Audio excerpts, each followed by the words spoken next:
watch out too for Mike Umanga, a former Western Samoan rugby union star who's settled in well at Drum Hall. He seems to have solved the Halifax problem spot of last season. No fewer than 8 men were tried at fullback a year ago, but Umanga has made the jersey his own in the centenary season. Whoever let the new year in at Warrington won't be asked to do the job again. 1996 has been horrific so far. Humiliated 80-0 in the Regal Trophy semi-final, Warrington returned to Knowsley Road last Sunday and were hammered again. 4 matches played so far in the new year, they've lost them all, and coach Brian Johnson quit after the semi-final disaster. But there's nothing a good win wouldn't put right. Yestin Harris is the heir apparent to Jonathan Davis, and he still managed to salvage 2 tries from the wreckage of last weekend's defeat at Saints, where Warrington had 2 men sent off. Mark Forster, along with Paul Cullen, is a survivor of one of Warrington's greatest days against Halifax, members of the side which beat them in the 1986 Premiership final. Forster is back in the side after missing 5 games in December and has now got 141 career tries. The teams for a match vital to the Warrington coach Clive Griffiths, who wants the job further than the end of the season. Umanga and Penny, the fullbacks. It's St John Ellis and Mark Forster on the wings, with 19-year-old Damien Munro and the Tongan Matiaki Mafi on the other flank. In the centre, Martin Moana and Chris Rudd, and the Western Samoan Feriti Tuilangi lines up against Andy Courier. 17-year-old Chris Chester is making quite a name for himself, and he has to get on top of Yestin Harris today. Scrum half Craig Dean and Mike Ford yet to produce his best form in Warrington's colours. Up front, Wayne Jackson and Mark Jones collide, as do Martin Kettridge and Mark Hilton. 2 great young talents at hooker, Paul Rowley and John Huff. Second row sees another Tongan, Asa Amon, and it's the Warrington captain, Paul Cullen. Michael Jackson is in some of the best form, and he takes on 19-year-old Ian Knott. And Welsh international Mark Perrott is up against that wily Kiwi, Kelly Shelford. Coaches, if they finish 4th, it'll be a mighty effort by Halifax's Steve Sims and Clive Griffiths, who could do with nothing less than a win. On the bench for Halifax, we've got Paul Heighton, Simon Baldwin, Carl Gillespie and Paul Anderson. And for Warrington, it's Gary Chambers, Paul Barrow, Manoa Thompson and John Thursfield. Today's match referee is John Connolly. We're just about ready on this, the penultimate Sunday of the Stones Bitter Centenary Championship programme. And it's Warrington, desperately in search of a win, who get the game underway. First catch of the ball by Wayne Jackson. Paul Cullen in quickly along with Welshman Mark Jones to bring him down. That was Paul Rowley. This is the second rower, Asa Amon for Halifax. And I must say that when I arrived at Drum Hall today, I expected to see some grass skirts and some Hawaiian dances, because it's very much, Steve-O, got a South Sea Island flavour about it, this match today, with so many peculiar names. Few twinger tusters or whatever. We've even started early. Either way, Halifax have a very, very young side, especially the halfback combination, Chris Chester and Craig Dean. Chester at 17, Dean at 19. They certainly will have a lot of responsibility playing against a Warrington side who are desperate for a win. Mark Forster runs the ball back for Warrington. Forster is one of the survivors of that 1986 Premiership final victory over Halifax, who were champions then at Ellen Road. Paul Cullen is the other. And how they would love to get a victory under their belts for their caretaker coach Clive Griffiths, who has yet to be confirmed in the coaching role at Wilderspool for the Super League campaign. He tells me that no one in the game would want it greater than him. So he will be desperate for a win, and Warrington anxious to get back on tracks. Ford with the kick downfield, but straight into the arms of the lanky winger Damien Munro. And it's a very young-looking Halifax side, this. Head-to-head over the years, 25 matches, Warrington with big advantage, 15-9, and there's been 1 draw in that sequence. Here now, Asa Amon. Good tackling, though, by Warrington, who, remember, just a week ago against the Saints, started brightly too, but then fell to pieces. Wayne Jackson with the drive upfield. Rowley was the dummy half, the hooker. This is Michael Jackson, former Great Britain international, and Steve Sims, the Halifax coach, tells me playing some of the best rugby league of his career. There's the diminutive figure of Craig Dean, who kicks the ball downfield, and underneath it is Maffey eventually, right down to his own try line though, and that's a good chase from the Halifax defence. Tremendous defence, led all the way by Paul Rowley. Only a few problems here at the club, but the club seem to think they'll be able to sort the financial details out with the hooker very shortly. Let's hope they do that, because he really is a firebrand player, and that'll be a penalty to Halifax. A disastrous attempted play the ball by Lee Penny. The ball has got to go backwards, Steve-O, and how many times have we seen that recently? It's gone forward, but only a mistake. Just lost the marbles there a little bit, Lee Penny. Well, not the start that they would like. The new coach, Clive Griffiths, will be far from impressed from that. A few words from Paul Cullen, the skipper of the Warrington side, telling Penny just to relax, settle down. Mikey Manga is going to take this first penalty at goal. You can't blame him, he's just 20 metres out, and look, bang in front. So this should be easy for Umanga. 10 goals so far this season. Former Western Samoan rugby union star. Just settling himself. John Schuster, of course, one of the 5 out injured. And no problems for Umanga. He gets the 2 points. And an expensive lesson for young Lee Penny in the opening minutes of this match. You have to play the ball properly. The referees are very keen at the moment. There's Steve Sims, the Halifax coach, watching from high up in the gantry on the far side of the field. And what a job he has done here at Thrum Hall, Steve-O. Tremendous effort by the Australian. He's always been a great advocate of bringing the youngsters through. We mentioned just a few moments ago that the halfback position, Chester and Dean, they really do have great hopes for both of them. Especially Chester, who at 17 years of age plays well above his experience. Paul Cullen with the drive from the kick-off. Here's Forster again. Just mentioning those 5 internationals who are out for Halifax. It's Bentley, Schuster, Harrison, Fieldhouse and Moriarty. They're out for the remainder of the season. It's a big effort by this Halifax side to get to the situation they are now. They're having to defend this run from Mark Jones. He's got Mike Ford in support. He should have passed to Shelford. Shelford was through a gap, and that would have been try time. I can't believe that Ford threw the dummy then. Courier brings it back this way, but the Halifax defence now has marshalled, and that was a try begging for Kelly Shelford, and Ford really should have passed to him. Shelford receives it now. It bounces off a Halifax leg, but that will be a dropout from underneath the sticks. Beautiful break by the prop forward Mark Jones. Little short pass there, and you could see Shelford far from happy, and rightly so.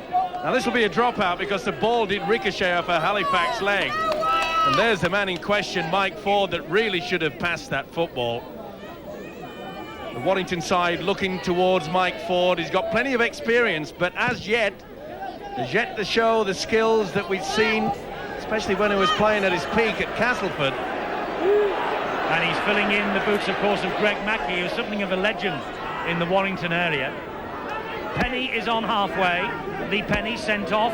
You may remember in the match against St Helens last Sunday, the disciplinary committee decided it was sending off sufficient punishment, but Celesi Finau, who also got the red card in that match, got a 2-match ban, so he's missing the remainder of the season. This is little John Huff, the hooker for Warrington, scampering away but being stopped on the 20-metre line. Wayne Jackson there, Craig Dean was there also. Now Mark Jones, another good run from him.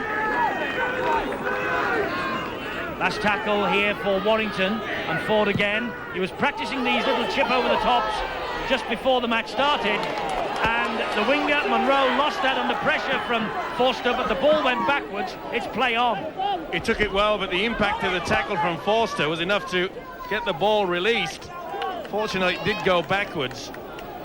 Well, you mentioned that Mike Ford definitely practicing the kick into the corner, but I'd like to see Ford inject himself a little bit more in attack and take on the defence. He seems to be lacking in confidence so much. Wayne Jackson just has a look at the referee.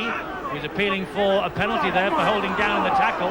No penalty forthcoming. That's Martin Moana with the run. And here now is Michael Jackson. He takes Halifax over the halfway line. Little Craig Dean again. Another kick from him. Up the hill here at Crumhall, and they're all after it. Perrett's there, but so too is Penny. And that was a good take by Lee Penny. Sure was, and a great kick from the youngster Craig Dean. You can see that the fullback had his eyes on that football all the time. Was not perturbed by the onrushing would-be tacklers. That's Matiaki Maffei, who's drifted infield from his wing. It's his third full appearance in a week for Warrington. Mark Jones and Ian Knott now is the runner.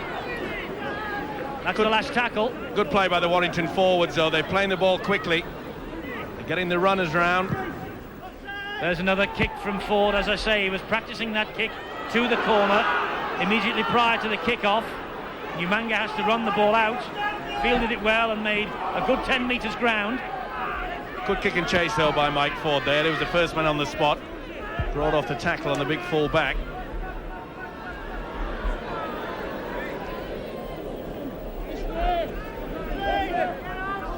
Wayne Jackson tackled by Mark Jones. 3 tackles gone for Halifax. Here's Martin Kettridge, captain for the day. Led them out. Gets the pass away to St. John Ellis. Newcomer at Halifax, Damien Munro. Great tackle by Maffei. Rowley is the man in a dummy half. And Jackson again, gritting his teeth, dragging his team up to the halfway line. Both sides are finding it very difficult to get through this defence, mainly, I feel, because that the referee, John Connolly, is not taking them back far enough in mind. He really is allowing this defence to move up so quick. Chris Rudd did well fielding the little kick that was aimed at getting through that Warrington defence, but Rudd wheeled it in. Here now is Mark Hilton. Big prop forward Hilton, and Halifax caught offside. Loose forward Mark Perrett. The referee, John Connolly, was shouting at Perrett to get well away from the man. He said, "You're offside," even before he moved away. And there you can see he was a full yard in front with the merry whistleblower. Connolly saw that very quickly. Took no notice of what the referee shouted to him. Therefore, the first chance for Warrington perhaps to equal the score. Yes, 10 minutes gone. Halifax ahead, courtesy of a penalty. Mark Perrett, the Welsh international, caught offside. And so another Welsh international, Iestyn Harris, has the opportunity to level the scores now with this penalty attempt. Well, that is unusual, isn't it? The referee, John Connolly, said to Iestyn Harris, he'd put the sand down half a metre in front. He said the penalty is half a metre back. Pick it up and take it back. Rather disgruntled look from the Welsh wizard, Iestyn Harris. John Connolly stamping his authority on this match. And Iestyn Harris wearing an uncharacteristic scrum hat today. There's the first mound on the dotted line, and the ball now is on the little mountain of sand, as Steve-O says, about half a metre or so behind. Welsh international Iestyn Harris then gives it a good thump, and that's straight and true. So it's Halifax 2, Warrington 2.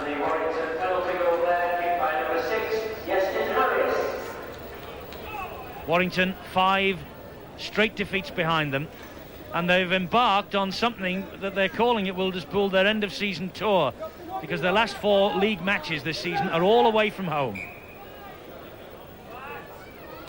Harris restarts then, 2-all. Underneath it was the fullback Umanga, and he gives it to Asa Amon. John Huff is there, and Kelly Shelford also, wrestling him to the floor. Umanga the dummy half. And Perrett. Rowley taking the opportunity there to make some good yards from the dummy half. Got a good pass in too, and it was well watched by Ian Knott as Chris Chester hit the ball at pace. Halifax starting to get their attack together. St. John Ellis, good tackling, but offside. Warrington caught by the referee. Iestyn Harris can't believe it, and I'm sure that Clive Griffiths can't believe it either, on the left of your screen there, right at the back of the stand. Good play by the hooker, Paul Rowley. It's the second time he run from dummy half. You could see that Warrington were very slow to get back. It has been their problem over the last couple of weeks. The Warrington defence, the markers, first and second, are very slow to get into position. So Halifax on the charge here with Wayne Jackson, going straight for the line, and it had to be a good tackle by Hilton and Cullen, and was. Jackson again looking to the referee, thinking about a penalty. He says none. Nowhere for Umanga to go. But that's how close Halifax are. Kettridge. Good defence from Warrington. They've been working hard on this on the training field all week, trying to give themselves a lift to the end of the season. Dancing little run coming in there from Tuilangi. Last tackle, and so close. Rowley dabs it through, it hits a Warrington foot, and Mike Ford picks up the pieces. Well, nice attempt from the hooker, Paul Rowley, there, but Mike Ford equal to the task. You could see him just lurking in the sweeper. Picked it up really well. But that was good work from the Halifax forwards. They really did drive up. And that's good work too from Mike Ford. He releases John Huff, showing all the strength in the world there to stand in the tackle and release the football. Now Shelford, straight down the middle from Shelford. Courier has gone into dummy half and decides to have a little run himself, but the figure of Paul Rowley was there in front of him, brings him down. Cullen now to Ford. Ford again, a kick to that corner. Munro picks it up. Good defence there from Warrington. It was good work as well. They made 70 metres. That's really great play from their forwards. They came right from deep within their own quarter, and now they can apply the pressure to this Halifax side. And once again we see the hooker Rowley going on a solo effort. Craig Dean to Wayne Jackson. Good tackle, but he gets the pass away to Chester, who in turn finds Moana, and Moana gives it to St John Ellis, who pops the ball over the top brilliantly. This is a lovely attack from Halifax. Moana is stopped only by Lee Penny, and that's Chester again. Out wide it goes.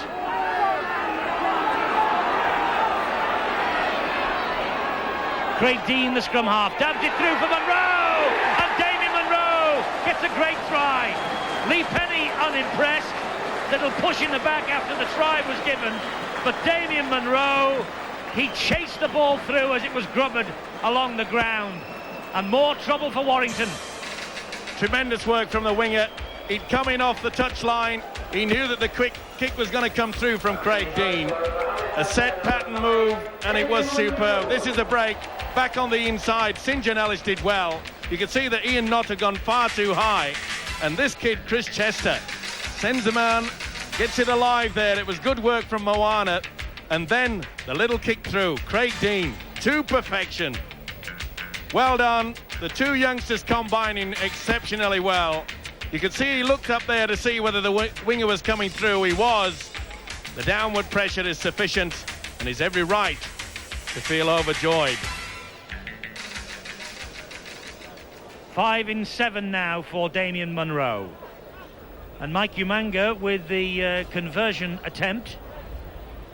Well, John Schuster, as I say, has been out injured since early December. They've kicked just 14 goals in 7 games since, and they have equalled their average now here today. That's the second for Umanga this afternoon, and Halifax have an 8-2 advantage. You can see the winger there is coming right in from the left wing. It's a set pattern move. That is beautiful. That is a wonderful kick. You could see that Dean just glanced up to see if the lad was there. He certainly was. Well, a bit of petulance there from Lee Penny at the end. Silly thing to do from the fullback. Good job that the experienced referee John Connolly wouldn't have given perhaps a chance of an 8-point try there, but he wasn't going to be sucked into that, thankfully. Here's Paul Cullen. Plays the ball quickly, Cullen. One of a number of players on this Warrington side, anxious to make amends for the past couple of weeks. Another is Courier. That's a great run, but a fabulous tackle from Umanga. But Warrington on the roll here with Ford. Mike Ford changing the direction of the attack and straight into Tuilangi. Here's Harris, now Shelford, over the top. They've got men out wide. One of them's Penny. Lee Penny gets the pass back inside to Maffey, and the scrambling Halifax defence. Well, I was going to say pull him down. They do second attempt. A much better attack this from Warrington, from one end of the field to the other, courtesy of Courier's run. Can Harris open the door? Jones straight up the middle and loads the pass, but John Huff going nowhere with his opposite number Paul Rowley all round him. That's the last tackle, 70 metres, most of them made by Courier. Little kick over the top from Harris into the arms of Munro, and the youngster deals with it confidently and does very well. Well, the Warrington side obviously feel that this youngster Munro is a bit of a problem, but up to now he's handled everything exceptionally well. Picked himself up a nice try too, but that was good work from Warrington. That will lift their confidence. There's a great break from Andy Courier, and then another run from Mike Ford. Well, Shelford just a little bit too high over the top of the head there. The swinging left arm on the little halfback Craig Dean. Would have felt that as well.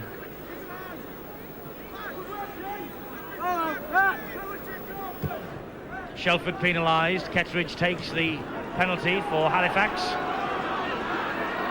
So Halifax back in the Warrington half again with Tuilangi. And Steve-O, John Keir, the academy coach, names his Great Britain team to take on the French this week.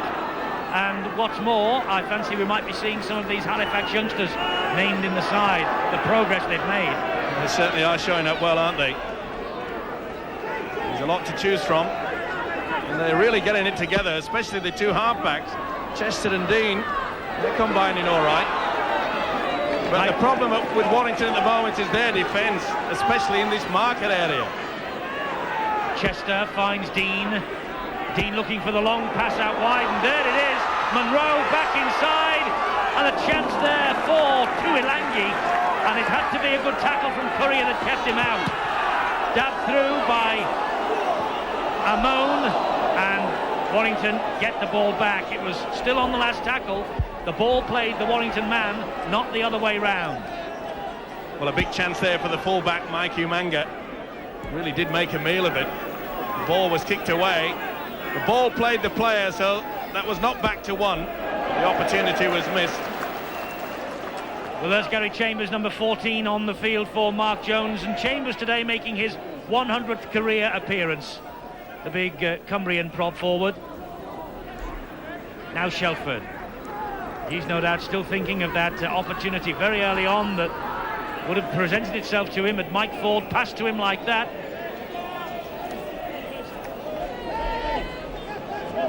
Warrington finding it very difficult, this Halifax defence moving up quickly. And it's the likes of this man, Mike Ford, that perhaps could send him away. Well, he held the ball there. That was a bit of a suicide pass. Now, was Rowley in touch? No. The referee says play on for a moment, but then he will drag them back and play the first knock on.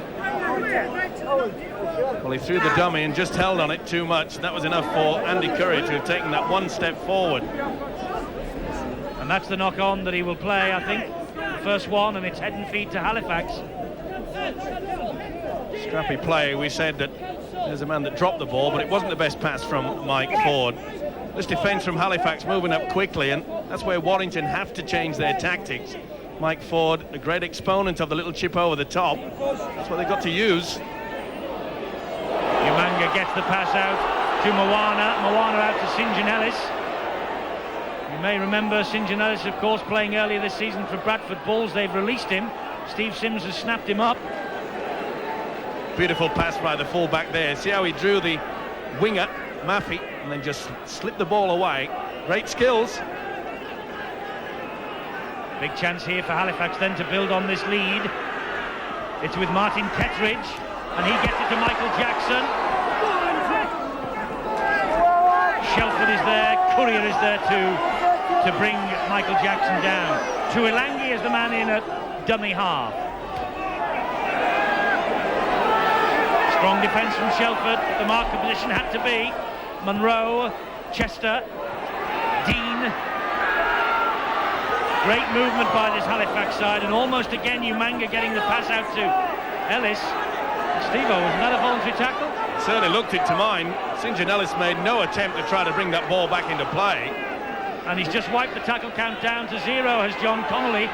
So big opportunity here as the second rower, Asa Amon, goes for the line, and Warrington somehow hold him out. He did right to the referee, John Connolly. There was a definite hand from the Warrington player. Dean to Wayne Jackson. Wayne Jackson spinning away from the tackles, gets the pass away. It went forward. Jackson, the former Hulkingston Rovers and Doncaster prop. Well, Jackson trying to keep the ball alive under a lot of pressure. You can see there it just didn't have any full control of it, even though Rowley was screaming for the football. Well, they're finding the gaps, this Halifax side, and it's coming about because of the good combination between young Chester and Dean. Both are superb at sending the long ball out wide. Chris Rudd in the side because Salisi Finau was suspended, as I say, by the disciplinary committee this week. Ian Knott with the run upfield. John Hough. Oh, he loses the ball, just a little bit too over-elaborate. Halifax have it back. And Cullen got a hand on that. Well, that should have been a knock-on. Well, the Connolly touch judge has missed it. Touch judge and everything else. He's wiped the tackle counts down to 0 in Warrington's favour. Well, that's a big miss. Well, perhaps they need a little bit of lady luck, the wire, but they've got to make it count now. You can see there the Halifax defence, one line is moving in. They're forcing Warrington into just one-out football, and that's interference. Yeah, it's got to be a penalty against Wayne Jackson. He says he couldn't help it, but it's offside nonetheless. He's got to get out of the way. Yep. You can see he just dragged the left foot across. Had 2 goes at it. Look, one, the rule states 2. that once you've made the tackle, you don't go back across the line of where the man is about to play the ball. You must either move away to left or right, or roll away if you're on the floor. Well, he's penalised anyway, and Warrington with a chance here with Mark Foster taking on Mark Perrott. Martin Kettridge coming in as well. Kettridge, of course, 2 years ago, man of the match in the Regal Trophy final for Castleford against Wigan. Hilton trying to drive his way to that line. Hough. Shelford's on a run. Shelford pushes the ball out wide to Penny. It's good defence from Halifax, this, and not the best pass in the world either, and Warrington have to retreat to come forward again. Maffey into the arms of Ford once more, taking them on. That's better. He's got support from Harris, and that's great defence from Perrott to keep Harris out. Wonderful ball and all tackle. Good work from Ford, though. Here he is again, into the arms of Shelford. Shelford sees a gap, but it's closed down quickly. Gets the ball away to Cullen. Cullen through the legs. The referee says play on. And Ford spins away from trouble, finds Maffey. Ford takes over again. But Warrington, they're all bunched around the man carrying the football. Here's Penny. Jackson with the tackle. Oh, Penny straight into the arms of Moana. I can't believe that there. It was like a slip cordon at a cricket match, wasn't it? They were just stood around. And then in the end, they passed it to the opposition. Lack of confidence. Nothing is going right for them. Well, Lee Penny in particular, Steve-O, over the past, few days of 1996, she's gone from a world-class fullback to a man who is so low on confidence it's untrue. Oh, a bit of a let-off again there. It looked as though the ball had gone, but it was knocked down by the substitute, Gary Chambers. Yeah, got a hand to it. Well, things are getting a little bit scrappy now, and John Connolly quick to get across to them. And you can see it was Maffey's second attempt into the tackle that dislodged the ball from Jackson. Nice to see Jackson back in good form. Been plagued with injuries for the past 2 or 3 seasons. Ball comes out, Shelford picks up, finds Harris, he gives it to Penny. Lee Penny, despite the fact that confidence is low, still 15 tries this season. Foster picks himself up, plays the ball to Shelford, he finds Harrison on to Ford. Misses out Rudd and finds Courier, and Courier down the middle. Does he have the confidence to take them on? Yes, he does, but now he's looking for support and none forthcoming again. Well, that's the second time that Curry has made a long run and there's been no one there to support him, and what have they done? They've dropped the football. Yes. Hoff got the ball away and Rudd just couldn't wheel it in. It bounced off his chest and they are going through the horrors, Warrington. That was try time. The centre Rudd had no one in front of him. Kettridge, tackled by Knott. There you see, Hoff, the hooker, beautiful pass. Nothing wrong with the pass there. But what a game this kid's having. Paul Rowley really is taking them on from the dummy half position. And that puts a lot of pressure on the defence. Perrott with the run. Clive Griffith, of course, will know all about Mark Perrott. He's the Welsh national coach. That's good play from Ford. He charged the kick down and the ball stuck. He's waiting for support. Forster arrives and this is going to be a try for Warrington, and Forster gets the 4. Well, Mike Ford charged the kick down and somehow it stuck. And maybe that's the turning point in the Warrington luck.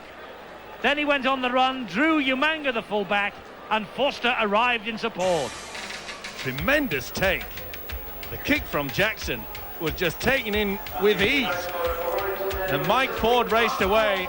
See how he just drew in the full-back, Umanga. And good support play by Mark Forster. Well, it was Kettridge that kicked the ball. And he just took it well, but this is the experience showing. And good support play there. You take your chances, and they have done on that occasion. And as Eddie states, maybe that is the moment where the fortunes of Warrington will now change. They've gone through the horrors. Courier has made 2 tremendous breaks, and yet they've wasted the opportunities, but not that time. Mark Forster's try, he's now in double figures. He missed 5 in December, but Mike Ford, the man who had super glue applied to his fingers, and that ball stuck somehow, and Forster arrived in support. Well, is that the moment, as we say, that Warrington's luck turns? Justin Harris now, and I'll tell you, there's quite a slope on this Thrumhall pitch, and Harris is kicking up the slope at those posts.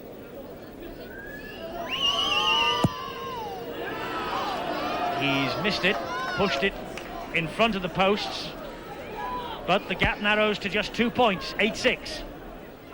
You'll see how Mike Ford just veers towards the fullback Umanga, therefore committed him there. Once he makes the effort, the pass was superb.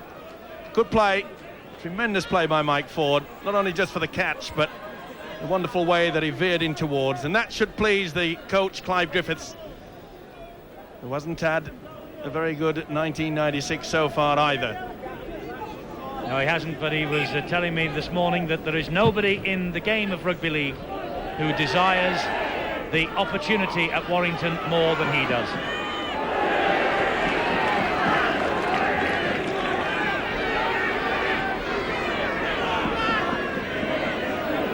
It's a long journey, though, for Warrington. Well,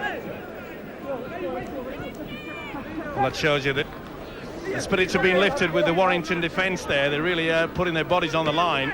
They looked a little bit despondent, and it's not surprising, though, when the amount of times when they make the break and then they just waste a chance. Frittered away the opportunities. It plays havoc with your confidence. Offside against Warrington. Referee paused before blowing to see if Mark Perrott could prize an advantage. None was forthcoming, so he gives the penalty. Gary Chambers was the first one. He never made any attempt to get back. In fact, he was a yard in front of John Connolly. It's silly play, really, when you can see that the referee is at the side of you.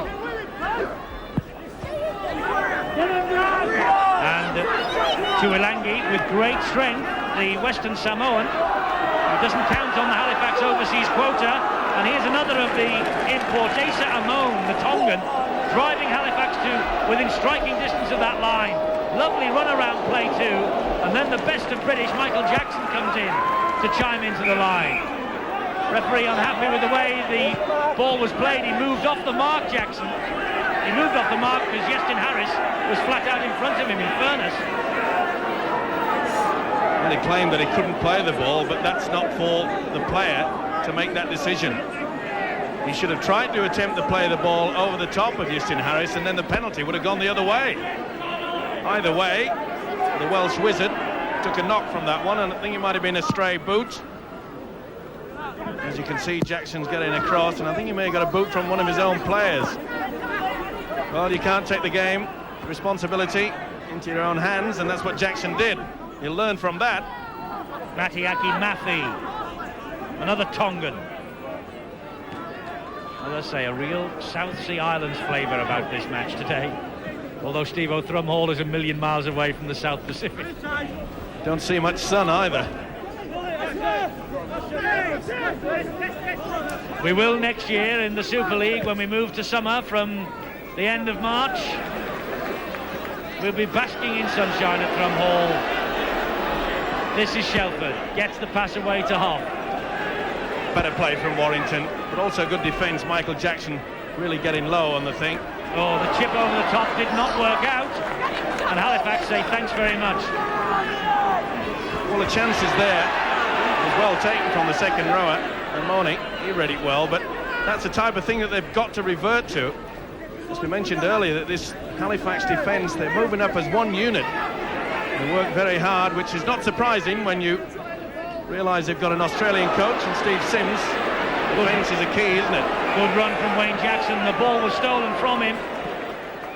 Mike Ford, adjudged to have got a hand in. Mike Ford saying that he was just trying to tackle him, but you can see clearly on the replay, and you can see clearly that John Connolly was in a perfect position to see that. Look at that, right in front of the referee. Don't kid me, Mike Ford.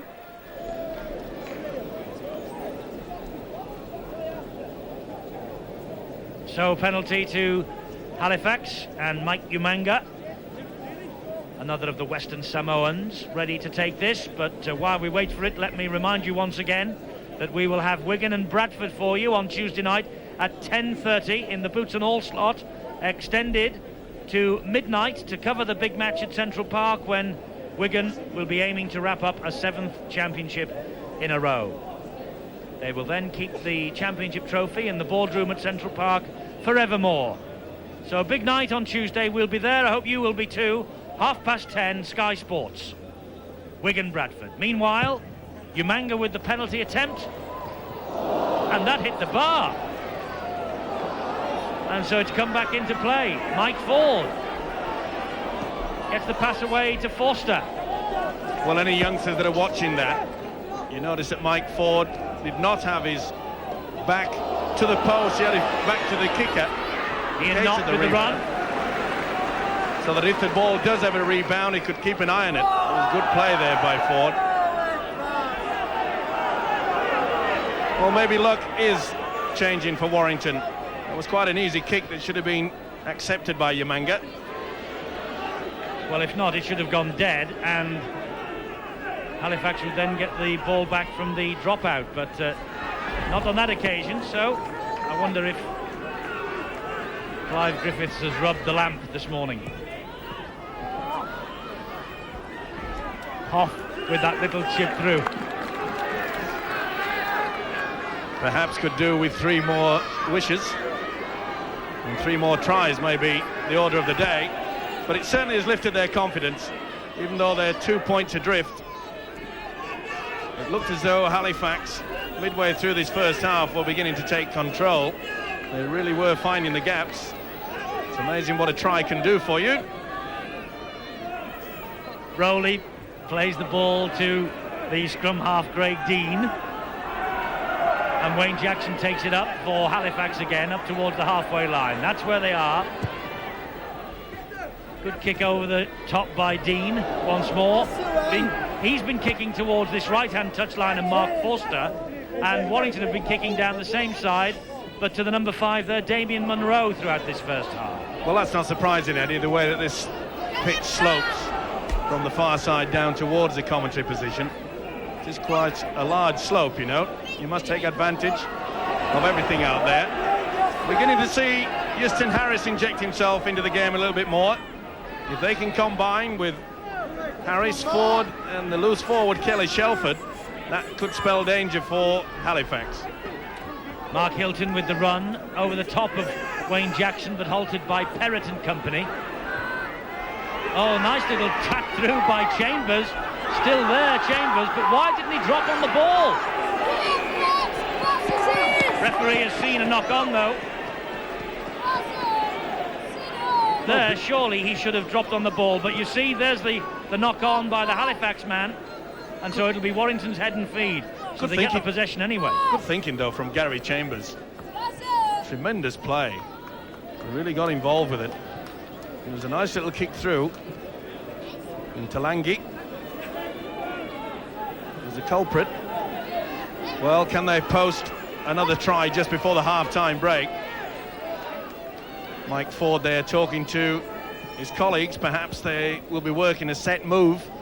And there's a slight pause because Kelly Shelford has left the field and he has gone off into the blood bin, and so Paul Barrow comes on and he will pack down at the back of the scrum. Shelford just with a cut on the top of the head by the looks of things. John Connolly brandishing the green and white card. Now what tricks does Justin Harris have up his sleeve now? Decided to take two of them on then.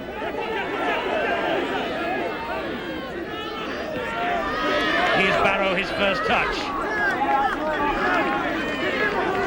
Played second row on Wednesday, playing loose forward at the moment with Shelford off. There's the second row now, Ian Knott. Off the dummy half to Mike Ford. Mike Ford to Courier, good hands to Penny, and Penny with the try gives Warrington the lead. Penny chimed into the line at just the right moment. Try number 16 of the season. Superb play by Warrington. You'll see how Mike Ford will use two dummy runners. Long ball out wide. It was a beautiful pass there from Courier. And the fullback linked in superbly. That was magic stuff. Ford holds the ball out wide. Hesitation. You could see how they committed to Ingali. And Lee Penny in for a vital 4 points just before the half-time break.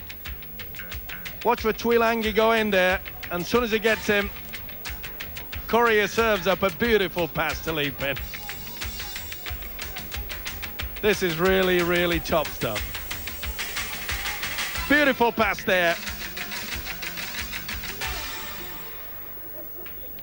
Great try then from Lee Penny. Gives Warrington the lead. And Justin Harris now with another opportunity up the hill here at Thrum Hall. That's got certainly the direction and the distance. So Justin Harris gives Warrington and Clive Griffith some breathing space up to half-time. 12 points to 8. A great effort from Lee Penny.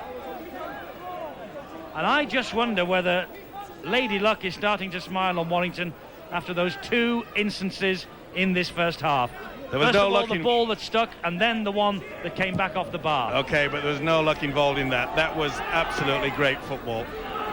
Well worked, creating the overlap. The way that Andy Courier just sucked in the centre, Ferretti Tuilangi, was tremendous. Something perhaps for Clive Griffiths to smile about. Certainly the centre of attention, as is his team.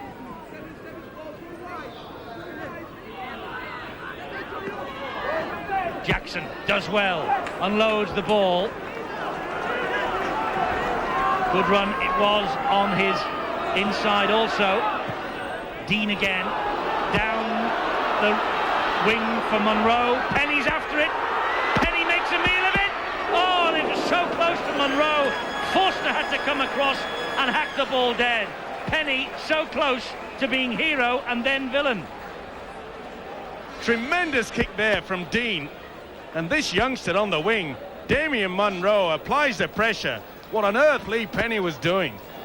Took all the time, and Mark Forster came to the rescue. This would have been a try. Seconds away, and Lee Penny breathes a sigh of relief. Well done, Mark Forster. He scored a try in that first half, and he certainly saved a try there. Lee Penny with the other Warrington effort. They're jogging off towards the dressing rooms because the half-time siren has sounded. It's half-time here, and a match that looked in danger of slipping away from Warrington has suddenly come back into their grasp. They lead by 12 points to 8 at the break.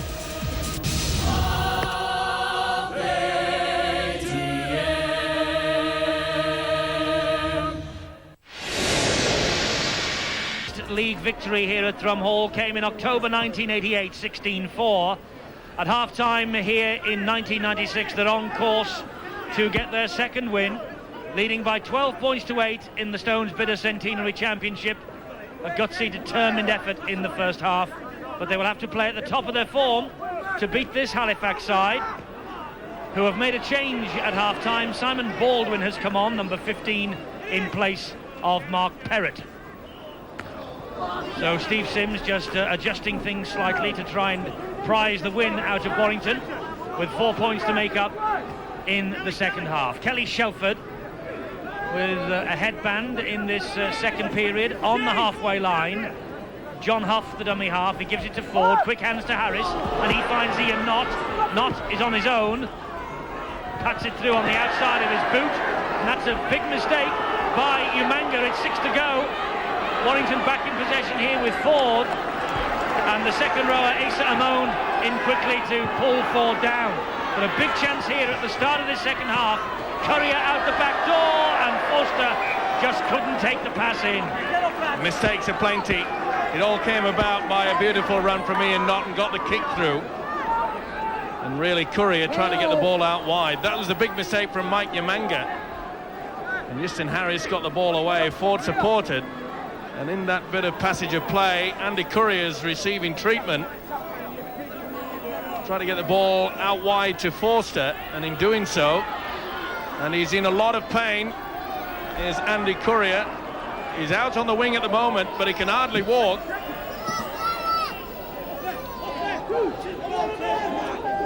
It's Halifax in possession. That's their 20-metre line.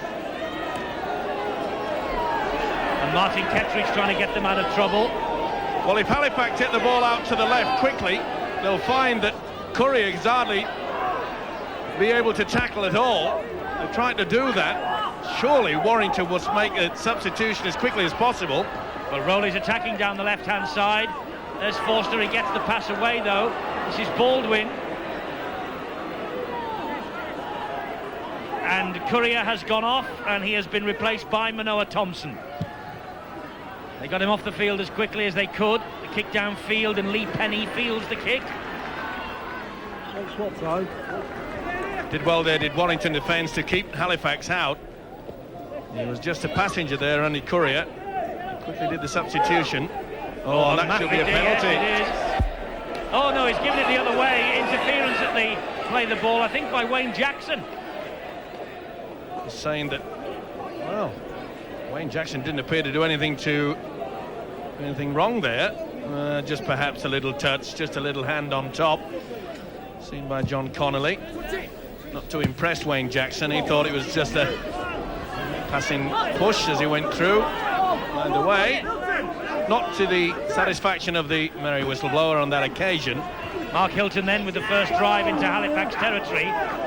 It's Warrington's last league win here, 88, but their last win here was in the Challenge Cup in January 93. This is Ian Knott with a great opportunity. If he'd have looked over the shoulder, he'd have seen Chris Rudd. He hung on, took the tackle. Warrington in possession with Ford and now Harris. And here's Shelford. Long pass into the arms of Thompson. Thompson's pass bounces off Penny, and another opportunity goes begging. Well, they did the right thing. Manoa Thompson got the ball out wide, but Penny just couldn't take it in. And now Halifax have got a penalty for stealing the ball in the tackle against Cullen. Well, the ball popped up to the substitute there, and then you can see that Cullen had the hand trying to get the ball away. But this is the opportunity. He'd done all the hard work. That Manoa Thompson, just a little bit too early, linking through from full-back was Lee Penny on that occasion. And the ball went backwards off Kettridge. They can play on with Jackson up the middle. Oh, and he gives the ball away to Hoff. Well, who wants to hold on for a set of 6 here in this second half? I don't think we've seen anything like a set of 6 so far. Well, it was a good half break there from Jackson, and he had in support Craig Dean, but he just left it behind him. Both sides are forcing the pass under pressure. They've got to respect this now. They've got to start playing out the full complement of 6. Hilton again for Warrington. It's been quite evident in the opening 5 minutes. Second half.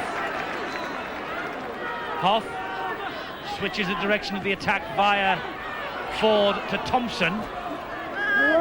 Well, the man that's impressed me in this second half is the second rower, Ian Knott. He's the man that's making the big charges out wide. Ford dabs the ball through. Good defence from Warrington, trapping the Halifax man on his own line. Simon Baldwin, the second half substitute.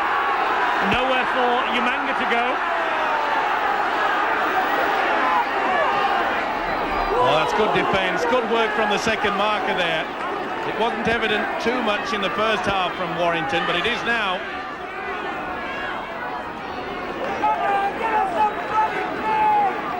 Warrington with big possession in their favour right at the start of this second half.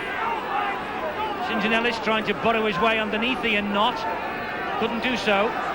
Still in their own half of the field on the last tackle. The kick down into the arms of Matiaki Maffei. Good run from him too. Good strength from Maffei. Tremendous determined run from Maffei there, and that's what they needed. Half take the pressure off you when you run 30-40 metres. Make sure you get into the opposition's half. Quick balls needed now, trying to get the ball out wide. Shelford. Ford, that was a knock-on, just couldn't take the pass in. Oh, he's having a horrific time, Mike Ford. Well, it's all about lack of communication, and I'm afraid that is what's occurring. They'd already had a good run from Maffei, put them in a good attacking position. Then we see Shelford go one out, and then at the last moment, pass to a man who is stood still, and that man was Mike Ford. Wasn't anticipating it. So the scrum goes down 10 metres inside the Halifax half. Baldwin tries to peel away, stopped by Ford. And here now is Tuilangi. And this is the second rower, Amon. And now Rowley gets the pass away. Tuilangi again, tackled by Cullen. 4 tackles gone. Kettridge has gone off. Paul Anderson has come on. Good dab through, and Lee Penny was taking an eternity, and Paul Rowley was so close. Nice chase by the hooker there. Put his body between the player and the ball. Read it well, did the fullback. Had a shaky first half, Lee Penny, but did come up with a vital try. First tackle there by Paul Anderson on Kelly Shelford, and the Kiwi felt that. This is Hilton now. You can see how the forwards are charging in on the angle, which is what is needed, but it's a quicker play of the ball. That will split the defence. Thompson, great tackle on Thompson though by Tuilangi. It's on the last tackle here with Ford, and now Forster. He dabs it through. Ford's after it. Well read though by the fullback Mike Umanga. Did well at Umanga then. Put his body right on the line. Nice kick through from Forster. Well done. Held his ground. Penalty going against Warrington. Just holding down. There's a flop. Gary Chambers coming over the top and dropping on Damien Munro. Well, it's silly mistakes like that that can change the game completely. Rowley just brushed Mike Ford off then, and this is a lovely run here from Moana. Moana almost there, but great tackle back by Lee Penny. Ellis is the dummy half, and there's Dean. Long pass. Chester gets the ball away. Amon can't pick it up, does so second attempt and gets it to Ilangi. To Ilangi with all the strength in the world, and he will almost get there. Tremendous body and all tackle from Harris. Another one called for here against Baldwin. Tremendous scrambling defence from Warrington there. That's how close Halifax are. Craig Dean taking them on his own, the little scrum half. Michael Jackson in a dummy half. Dean a bit groggy. Jackson, still Jackson. Stands in the tackle well. They get the pass out wide. It'll be 6 to go for Halifax. Great pressure coming in here once more. Asa Amon trying to scramble his way to the line. Well spotted by John Connolly there. It was Forster's arm that touched the football. Anderson. Good scrambling defence this is by Warrington. Rowley. Good ball that is, and Jackson, if he'd have taken it in, would have scored. St. John Ellis says he has scored. Referee says it's a knock-on. Well, I've seen them given before. Jackson tried to get the ball out. And when the ball just couldn't take it away, Foster played it on, but he's playing the first knock-on. Now, the football doesn't have to hit the ground. The mere fact that Jackson lost control of it meant that that will be a head and feed to Warrington. You see here that once he lost control of it, it was Chris Rudd that was involved in it. So that will be... The crowd don't like it, but it's the right decision. Head and feed Warrington. And here now is the winger Maffey.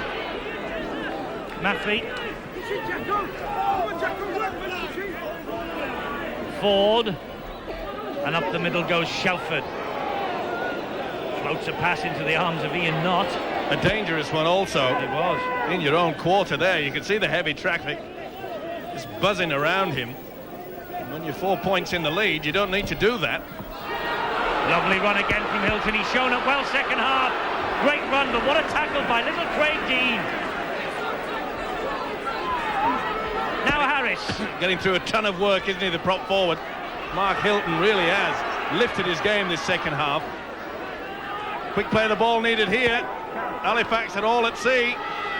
Harris stepping, getting the pass again to Shelford. Good tackle though by Anderson. They're in the danger zone. Last tackle here for Warrington. Ford attacking them. Dabs it through, comes free. And Manoa Thompson thinks he can play on. The referee though has spotted a knock on. He's going to put the scrum down. Accidental offside. There you see. Had nothing to do with it there. There's nothing. The ball hit the player. So therefore, there's been accidental offside. See how it comes forward. And even though the Halifax prop forward Wayne Jackson did actually touch the football, the ball actually played him. Very little he could do about it. And that's why he has given the scrum down. And head and feed Warrington. Harris. Warrington get the ball obviously from the scrum. Still Harris. Dancing, ducking, weaving. Oh, Harris! So close. He went underneath 3 tacklers then and got to within a couple of metres of the line. Shelford. Still Shelford. Wrestling him to the floor at Halifax. Hoff is the dummy half. And he finds Gary Chambers. Chambers and Anderson collide. Oh, the big boys went at each other then. And Anderson takes the points. Ford. Short ball to Cullen. They close the door. Hoff dummy half. Still Hoff. Again, Jackson has to come across and help out his defence, and I think... Offside. And there could be interference in it. And there's a yellow card being produced here by John Red card. Wayne Jackson, red card. Now what on earth was that for? John Connolly has seen something obviously that he didn't like. Well, obviously something in the back play. Now, did he swing the arm? Did he throw a punch? Now that's Jackson getting involved there. Now that's a professional foul holding down, but surely nothing Let's see from a different angle. Someone went down in back play, Steve-O. A Warrington player hit the deck like a sack of cards. There, he hit him off the ball. He punched him, or did he push him? Well, according to the referee John Connolly, no hesitation. Halifax down to 12 men. The prop forward Wayne Jackson has been sent from the field. And he has to move away from the dugout. He has to go to the dressing rooms. It's not yellow, the card was red. So it's a penalty to Warrington at the end of all that, and Harris accepts the 2. So controversy here at Drumhall as Wayne Jackson is sent off for an incident in back play. Watch out for it here, Steve-O. It's Cullen, and down he goes. I think he used the shoulder, the elbow, should I say. Yep. Bit of a punch followed through. Cullen went down like proverbial sack of potatoes. Either way, the red card was forthcoming from John Connolly. Well, he's telling all the players now, cool it, keep calm, no retaliation. Warrington will be happy they picked up a gift 2 points. It was right in front of the post. And they're now playing out against 12 men for the remainder of this match. And you might have noticed that Asa Amon has gone off and Carl Gillespie has come on. And was that a little swinging arm from Manoa Thompson?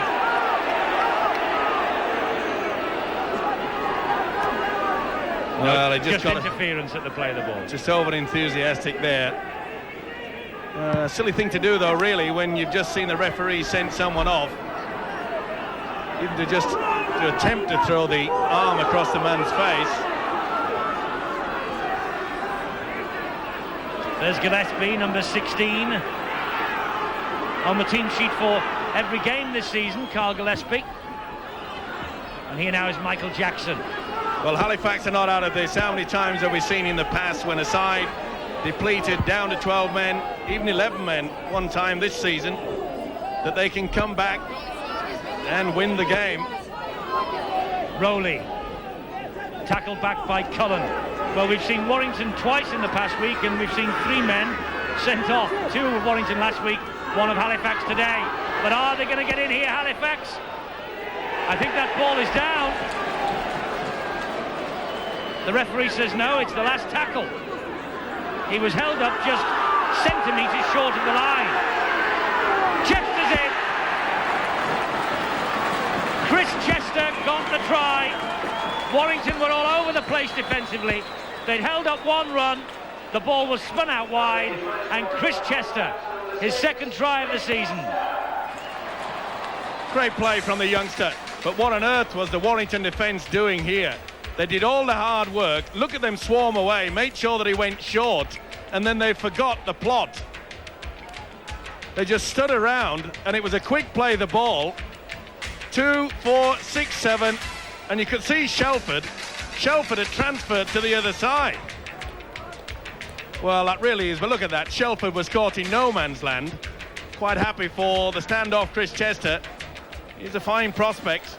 Well, I mentioned that this game is not over. 2 in 2 weeks for Chris Chester, his first try last week against Castleford.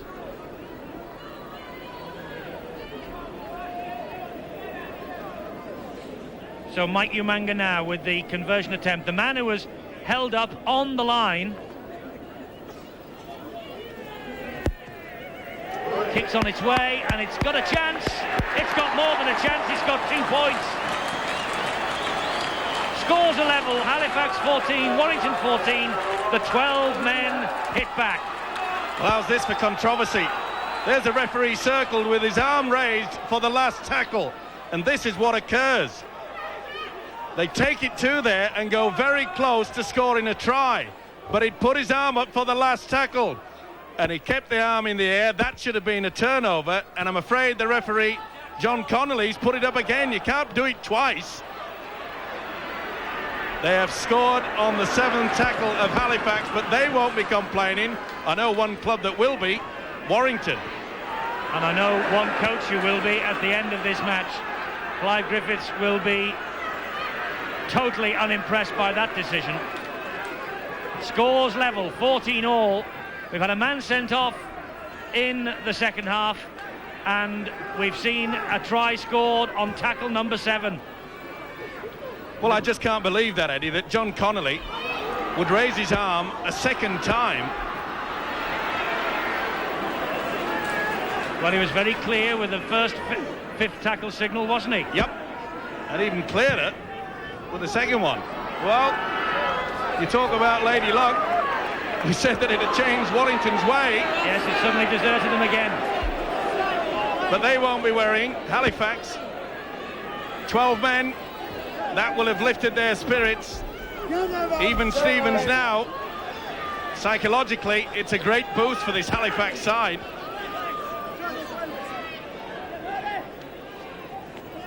Halifax in possession with Michael Jackson. A quarter of this match to go and 14 all. It couldn't be tighter. We've had 2 great games, haven't we, on Sky Sports this weekend for excitement. The match on Friday was good, and now what a contest we've got here at Drumhall. Well, it shows you the spirit, especially in this Halifax side. Many a side perhaps would have let their heads go down. Well, you called it, you said they're not out of it. How many times have we seen the 12 men roll up their sleeves and get stuck in? Well, we saw, I think it was St Helens at Bradford. They were down to 11 eventually, but they came away with the spoils. It's been a tough encounter, this. Yestin Harris.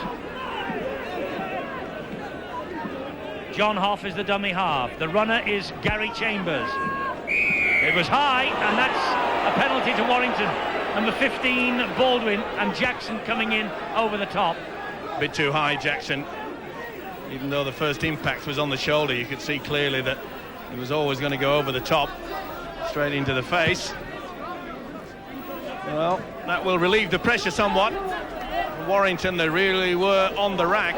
Now this is where Warrington really have to drive their forwards in and perhaps just make sure that their kicking game is good.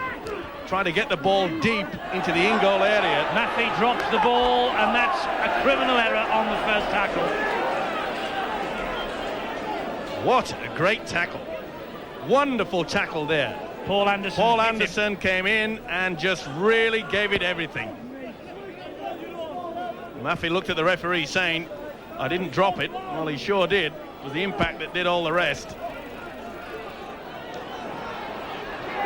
Chester gets the ball away to Umanga. Umanga is tracked back by Chris Rudd and tackled. Strong run from Tuilangi. Gets the pass away. Good support from Chester.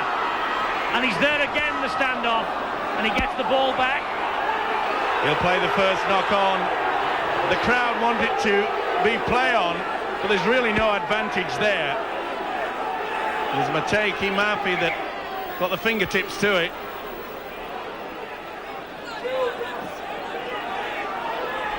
It was a knock on, quite clear. Well, the Halifax fans booing the referee, saying that they should have played on, but... Well, they're booing him because he's given Warrington the head and feed. Well, I think I might now. Well, Harris, as you can see, is on his way to the blood bin. He's got blood streaming from a cut above the eye. And Paul Barrow will come on to replace him. The referee shows the green card. But what on earth has happened here with this decision? Because if Maffey got fingertips to it, which he did, why is it now Warrington's head and feed? Well, I often say that the players lose the plot. I'm beginning to think that John Connolly, the referee, has done also. Manoa Thompson being forced back. Baldwin getting a big slap on the back there for the effort. Quite a few players out there, they're losing their cool. Connolly will have to keep a sharp eye out for this one. A few swinging arms, and that's interference. That ball was stolen, and the referee this time gets it right. He's under pressure now from the crowd and the players, having come up with a couple of errors. Well, you can see 4 players getting involved there. 2 went for the head. I'm afraid that Simon Baldwin went for the football.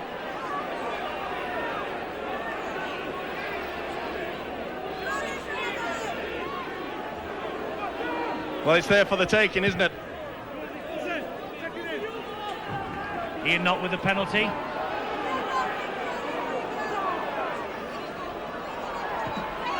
Here come Warrington again.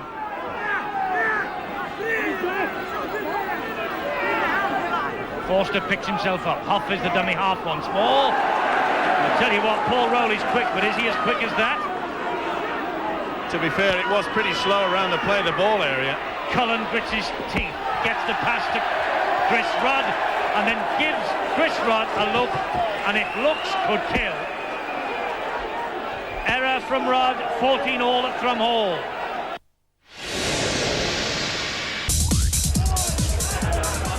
Less than a quarter of an hour of this match to go. It's all square at Thrum Hall. 14 points apiece.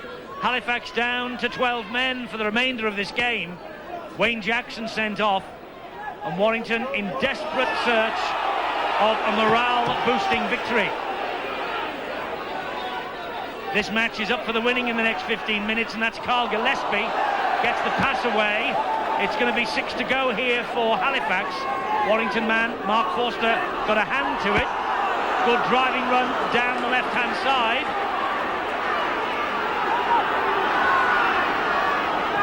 Looking very tired, this Warrington defence now. Well, they're on their feet. They're not moving up forward. They're hanging back. Look how easy they're getting over the advantage line, Halifax. Anderson to within 10 metres of the Warrington posts. This is the time when players, after the punishing season they've had, start to run on empty, and gaps are appearing for Halifax in this Warrington defence. Chester to Dean, kick across and up the hill. It drops perfectly, and he nearly stepped out of play.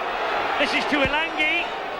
Tuilangi still, and again within centimetres. That's the last tackle, and that's the turnover this time. Good play by the second rower, Ian Knott and Mike Ford. They really put their bodies on the line. They are out on their feet. They can hardly stand. Both sides deserve a medal. They've thrown everything into this second half. Well, Warrington end their season at Oldham on Wednesday. Their 5th game in 13 days, and all of them away from home.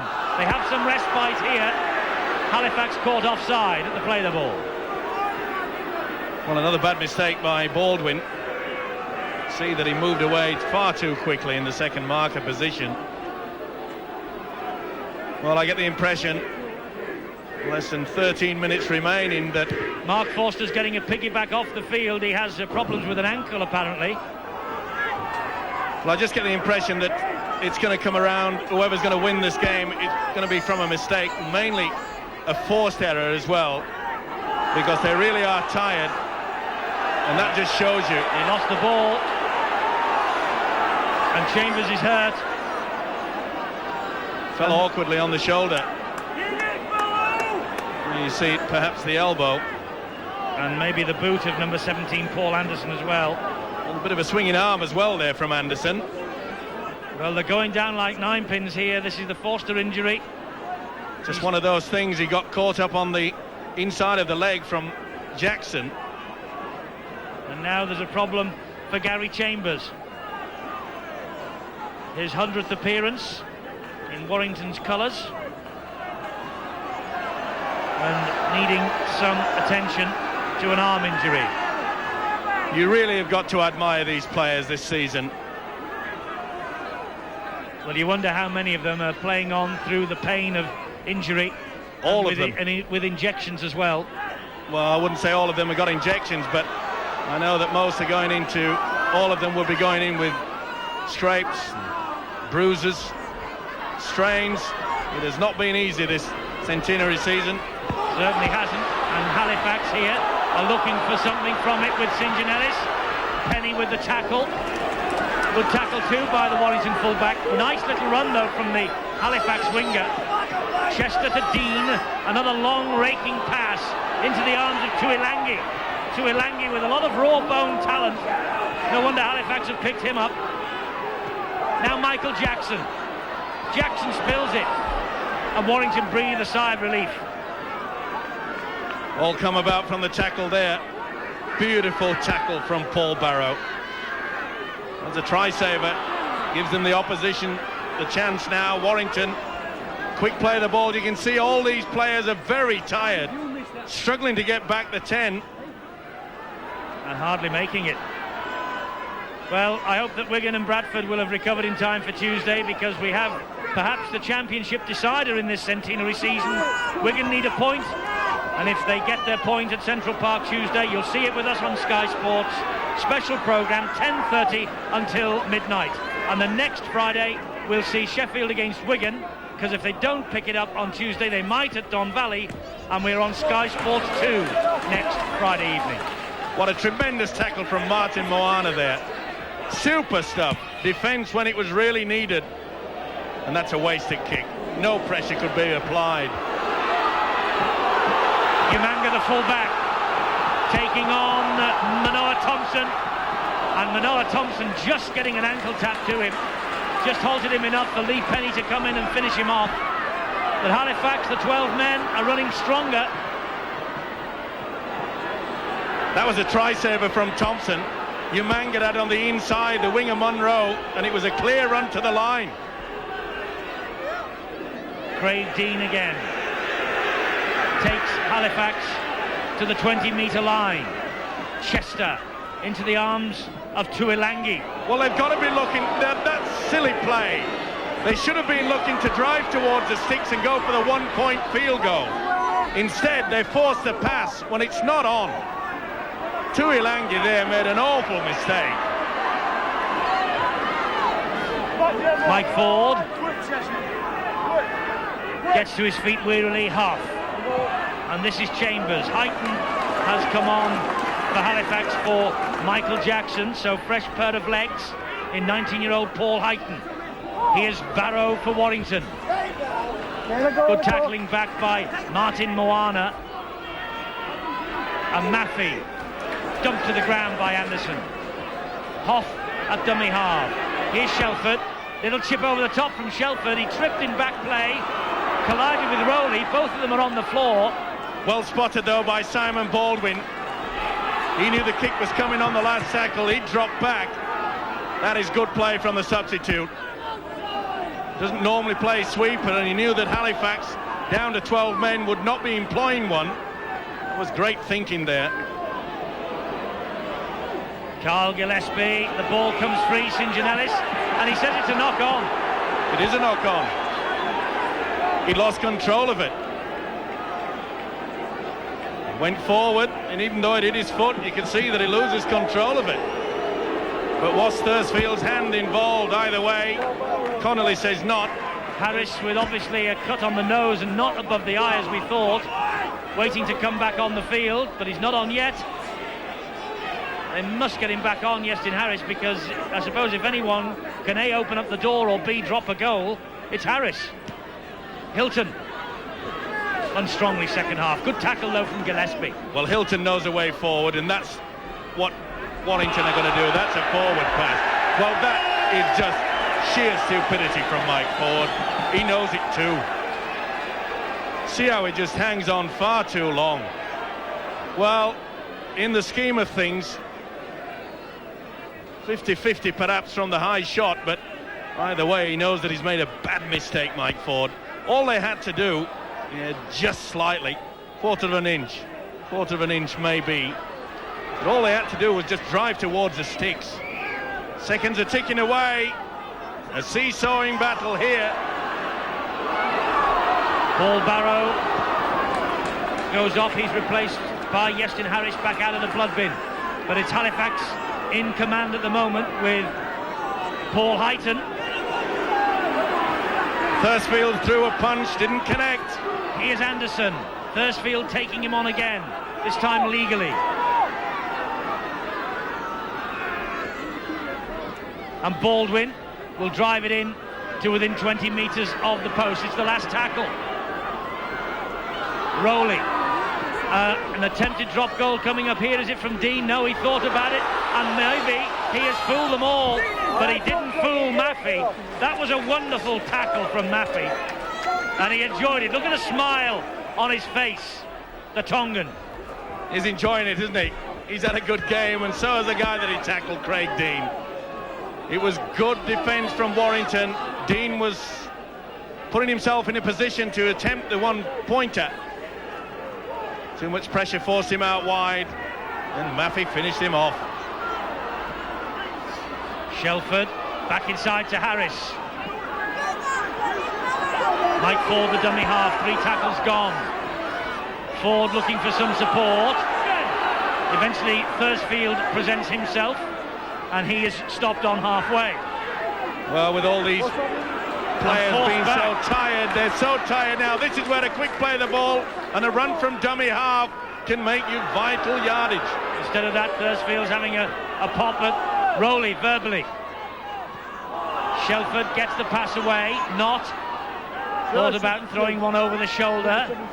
That's the last one for Warrington. They're right on halfway. Ford running it again, dropping it again. Kelly Shelford. Well, Thompson tried to keep the ball alive when really a kick downfield would have been the better option.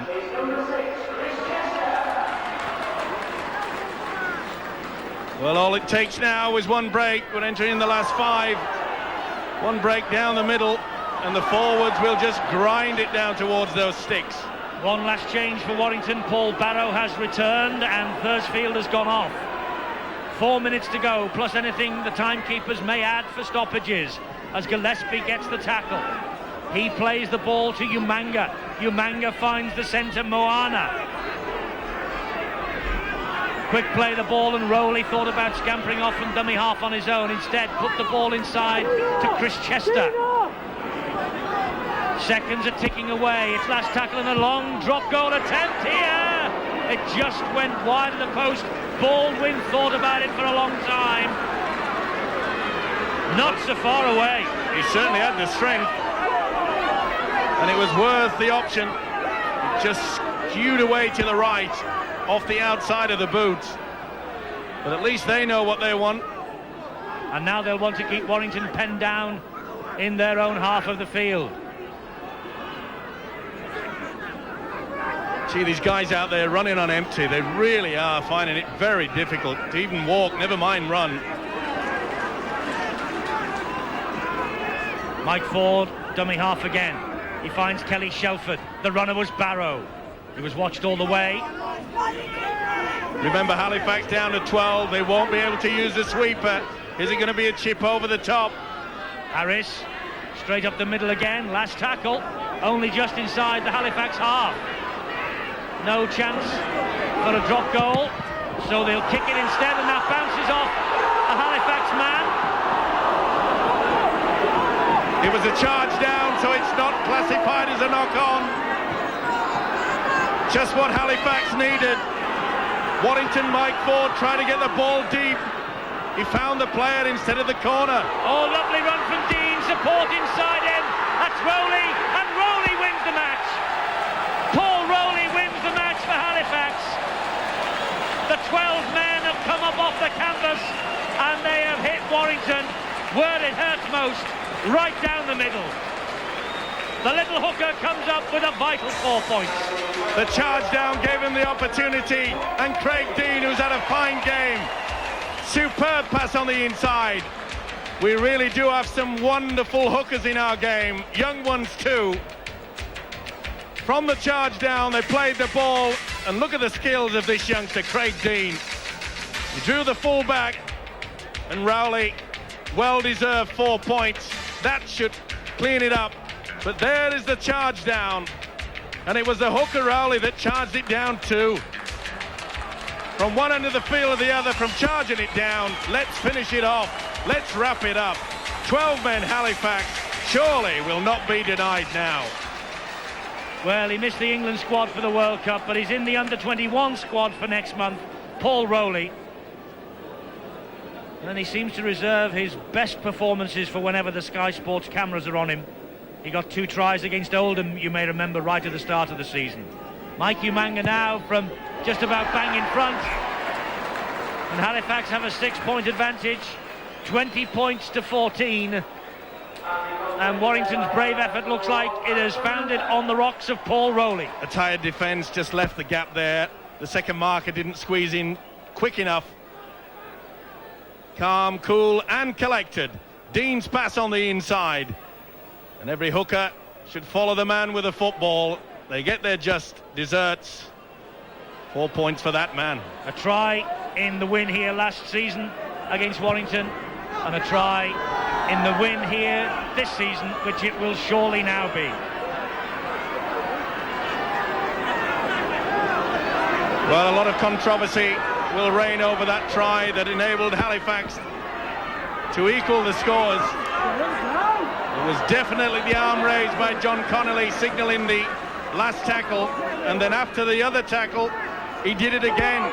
So in effect Halifax scored on the 7th tackle. Have Warrington got yet another little twist up their sleeve? Barrow gets the pass away to Maffey. There's plenty of stoppage time to come. I may have surrendered the points to Halifax, but Warrington haven't. Maybe they have now. It bounced off Chambers straight into the arms of Rowley. He's in the right place at the right time again. And Penny losing his cool, as he did at St Helens last week. And the referee, John Connolly, wants a word with him. Sheer frustration. Swinging the arm, got in the elbow. Well, he was in front of the judiciary this week.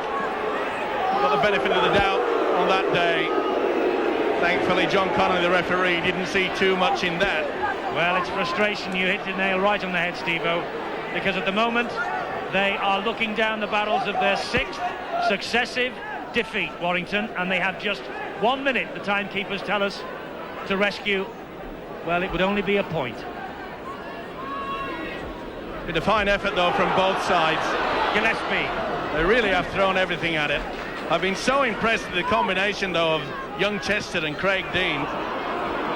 Some of their passing ability has been superb. But it augurs well. They know how to get the link going. It augurs well for Halifax in the Super League with those two youngsters. And remember, of course, this Halifax team down to 12 men. Warrington have fought all the way. He felt that Craig Dean, Lee Penny really picked him up and bounced him heavily into the ground. He could hardly get up, the little halfback. There's the siren, it's all over. Warrington suffer their 6th straight defeat. And Penny shakes hands all round. They got 2 tries second half, Halifax to win the match. Lee Penny, it was brave effort from him and the rest of the Warrington side. Chester and Rowley, 2 names that you can mark down and remember in the future. Chris Chester 17, Paul Rowley 20.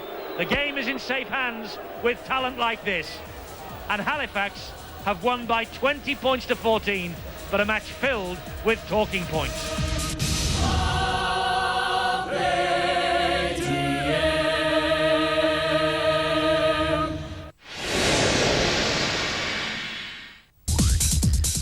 Full-time score at Thrumhall then, Halifax 20, Warrington 14. The tries from Munro, Chester and Rowley. Umanga kicked 4 goals. Quite a match for Halifax, and they have certainly unearthed a couple of stars in Chester and Craig Dean. Well, Craig, Wayne Parker is out injured, and you're certainly taking your chance with both hands, aren't you? Yeah, I'm trying to get the number 7 shit off him, but he's very experienced in keeping me out. But I've been playing standoff, full-back and sub, so I'm hoping I can keep my place anywhere. Well, at this rate you will, and I mean Steve Sims is a man who will give you young players your chance. Yeah, he gave me my chance here when I was 17, and I've been in the first side ever since, really, bare injury. And you're obviously enjoying your rugby league. Oh yeah, it's brilliant. Yeah, it's really good. Particularly when you win, and it was winning money again today. Yeah, the boss said all we had to do was defend, because we can score tries from anywhere, and we defended really well that second half, and it paid off for us. Do you have any sympathy at all for Warrington, because they've gone through the horrors in '96? Yeah, they've been through a very bad run, but they're a great side. They'll come back with a bounce, I'm sure of that. Well, Paul, you make a habit of scoring tries whenever the Sky Sports cameras are on you, but that was a pretty vital one today. Yeah, I think that was probably the most important one I've scored this year, because I suppose it was a match winner, and we knew we'd kill them off at the end, because they had 3 hard games in a week, which we did last week. But all credit to Warrington, because they did fight well, and they didn't show any signs of being tired, but we just snatched it at the end like we thought we would. Now, you missed out on the World Cup, of course, with England, but you got so close to that. You must be hoping to impress Phil Larder in the under-21s now. Well, there's a lot of competition, I think, for Hooker, especially our age. There's me, Kieran Cunningham, both in the 21s, and there's other lads as well who are so close to getting in. So if I get my chance, I'll just try and take it with both hands. It's just up to me, really. You're on the transfer list at the moment, £250,000, but I hear whispers here at Thrum Hall that it might be sorted out shortly. Well, I'm happy where I am with the players. I love the players and got a lot of respect for the coach. So at 250,000, I don't think I'll be going anywhere anyway. So I think you'll see me here all the time anyway, for 2 years at least. Steve, congratulations. You're now third in the table, and with all the injuries you've had this season, that's a magnificent effort. Yeah, I was quite pleased with the lads. We spoke at half-time about we had to lift our defence. We played ordinary the first half. The lads done that, and especially after having only 12 players, after Wayne Jackson was sent off, it was always going to be an uphill battle. But they certainly worked hard. They really worked hard in defence. They did work hard in defence, and I must tell you, and I think you probably know at the back of your mind, Chris Chester's try was scored on the 7th tackle. Yeah, well, by my stats, it was on the 7th tackle also. But I mean, you got to take the good with the bad, and I mean, it's happened to us a few times. It's happened to probably every team, and it's just the way it is in rugby league. The referees have got a tough job, and it's just sometimes they make mistakes. But fortunately, it was for us. Yeah, you wouldn't have been saying that if it had been up the other end and they'd scored on the 7th. Probably not, but as I say, it helped us, so it's to our benefit. But you know, you can't keep putting referees down for making mistakes. Now, you always are a man who will give the young players that opportunity, but you've had little alternative other than to do that this season. No, we haven't, but I know that we've got a very good bunch of young lads coming through, and you've seen a few of them out there tonight. And young Chris Chester, I think, got our man of the match, and over the last few weeks, he's just come on leaps and bounds. Craig Dean is going to be an exceptional player, I think, also. Well, some exceptional players, third in the table. You must be well pleased with them. Oh, very pleased. You know, I mean, there's a few internationals of ours sitting on the bench wondering if they're going to get back in this team, so it's good for the club. Well, Clive, there's an old saying that when you're down, and people tend to kick you in the teeth, and that's what happened to you today. That's right. When your luck's not with you, and we've had a run like we've had recently, then everything seems to be magnified. Well, it does. 7th tackle try against you. Steve Sims holds his hand up and say it was on the 7th tackle, and he's quite philosophical about it. I wonder how you feel. Simsy held his hand up, did he? Oh. Yeah, well, I can't be so philosophical about it, can I? I think that it's cost us the game, and you rely on 5 officials, as we had here today, to count 6 tackles. And when a team scores on the 7th, then there's no comeback from it. You can have no complaints, though, with the commitment of your side, because I know you've had to lift them up after a disaster at St Helens, and they have given their all for you today. Yeah, it started on Wednesday at Warrington, and again, a game we could have won. And today, the commitment effort has been fantastic. And it's been a very difficult time over the last week or so for the club, for the players and our supporters. And everybody's rallied together. And again, I'd just like to thank our supporters tonight for coming out and supporting us in the way they did. You finish your season on Wednesday, and it'll be 5 games in 13 days. It's cruel, isn't it? Just a bit, particularly when you're picking up injuries. And of course, most of the players out there today were playing with injuries, which isn't a good thing. And we have no opportunity to rest them and bring others in. So we'll have to see what happens on Wednesday now, who's fit and able to play. I have to ask you, I'm on a bound about the future. You obviously have got the job until the end of this season. You want it full-time, don't you? Absolutely, yes. I've been in Warrington for a long time now, and it's always been an ambition to, I think, of any coach to be number 1 at any club. And the opportunity's there. I just keep working hard and try my best. Here are the stats behind this Halifax victory. Warrington making 144 tackles, Halifax 142. They won 8 scrums to 7, 9-8 the penalties. And Warrington making 13 handling errors to Halifax's 11. Halifax enjoyed the better of the possession in the first half. Warrington did better second, but they couldn't do much with it. These are dark days for everybody concerned with Warrington. This was their 6th successive defeat. But the match here at Thrum Hall riddled with controversy. Halifax getting back into the game with Chester's try on the 7th tackle. Now, Steve-O, there's an old saying in the game, when things are going against you, they go against you with a vengeance. Well, I don't know what was going on in the mind of John Connolly. The referee definitely raised his arm for the last tackle, and then Halifax made a dash for the line. Umanga was held short. It was tremendous defence by Warrington, and then for some unknown reason Connolly raised the arm again. 7th tackle, Chris Chester out wide, scored the try. Halifax back in the game, the turning point in the match. We thought at one stage that Lady Luck perhaps was now shining on Warrington earlier on, but not so. No, worse was to come actually, because in the dying minutes Mike Ford wanted to kick the ball deep, hoping that Halifax would make a mistake and at least they could go for that 1 point. It was charged down by Rowley. Dean made the break, and Rowley, the hooker, who had a fine game, finished off the game and won it from Halifax. Well, Halifax tonight are third in the table, and what an effort it has been over the past few weeks from them and their coach Steve Sims. He's done exceptionally well. They've had a lot of injuries here at Halifax, and they've really pulled through on the last 3 or 4 weeks. But not only have they played well, they've unearthed 2 very, very valuable youngsters for the future. Chester and Dean, a half-back combination. They say that we don't have young half-backs coming through in this country. Well, they proved it tonight that they are 2 great stars of the future. Their combination, they get the ball out wide, hand skills were absolutely superb. Well, now the attention switches to Tuesday night, and a match you can see on Sky Sports at Central Park, when Wigan take on the Bradford Bulls in a bid to win their 7th title in a row. The Wigan winning machine just rolls on. 6 years, 6 titles, and now in centenary year, it's fitting that the most dominant and exciting team in that 100 years is on the verge of making one of the oldest trophies in British sport their own personal property. If all goes to plan next Tuesday night at Central Park, the trophy will have a permanent home as Wigan aim to make it 7 out of 7. Don't let go, 'cause it's just a step from heaven, and the strength of love is on our side. Soon you'll fly. That is quite simply, on the last tackle, a breathtaking Wigan try. 'Cause we're just a step, baby, just a step from heaven. We don't need to justify our emotions.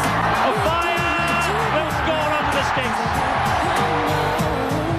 There's a bigger destiny that was made for us. So don't let troubles bring you down. Believe in the foundation of our love. Can't you see my faith in you is forever and more? Don't let go, 'cause it's just a step from heaven, and the strength of love is on our side. So you'll Oh, crack bang wallop. It's Wigamala. will take us higher, 'cause we're just a step, baby, just a step from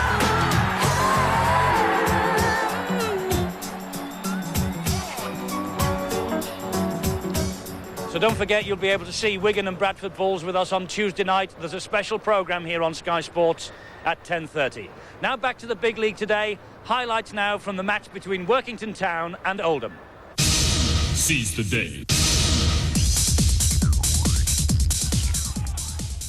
Workington were out to make it 3 wins in a row, but they found Oldham in determined mood, withstanding the Cumbrians' opening pressure and then taking the lead in the 25th minute.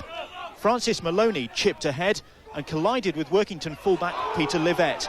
Gary Lord was left to pick up the pieces.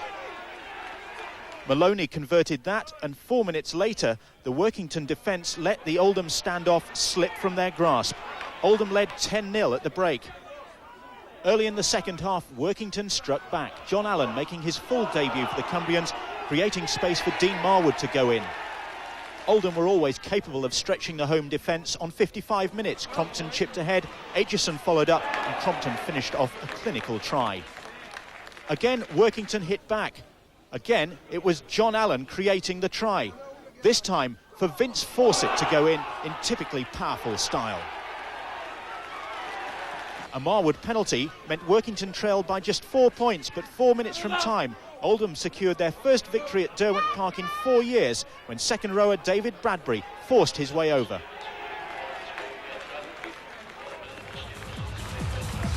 Now here are the results from the championship this weekend. Castleford 32, Bradford 26 on Friday, Halifax 20, Warrington 14, and Workington 12, Oldham 20 today.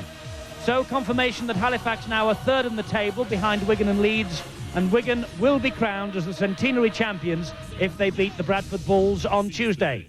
Down at the bottom, Oldham's victory at Workington confirms the Cumbrians will take the wooden spoon. It was Oldham's third win in 4 at the end of this season.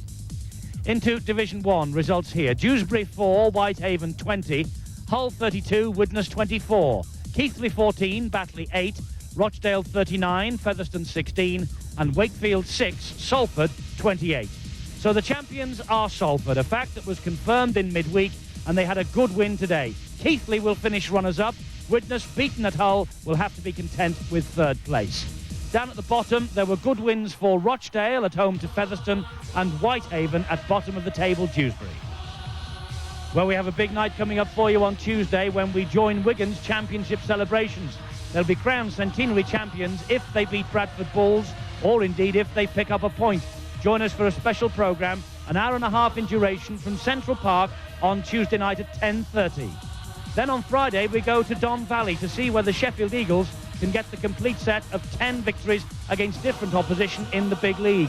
They're going for their 10th successive win against Wigan. We'll be live and exclusive at the Don Valley Stadium on Friday night at 7. But notice that's over on Sky Sports 2. Sky Sports 2 at 7 on Friday. And next week we have a very important boots and all. We look back at the season, look forward to Super League to come. Wednesday the 24th of January at 7 o'clock. Hope you can join us for that. Till then, from Thrum Hall and all the controversy here, it's goodbye.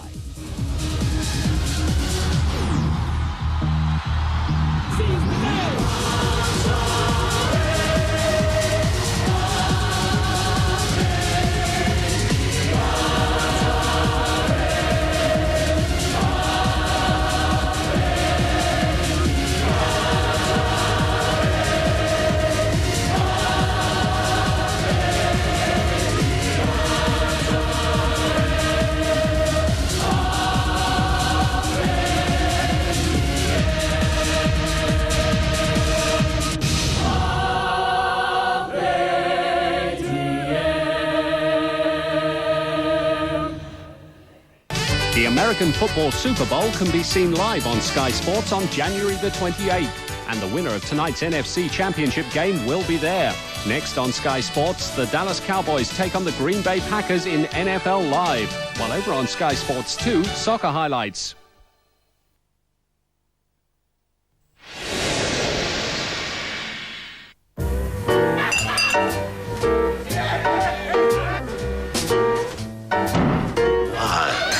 Why must I work like a dog? Cronenbourg 1664, the best love premium beer in France. Woof. Sorry. When cold and flu meet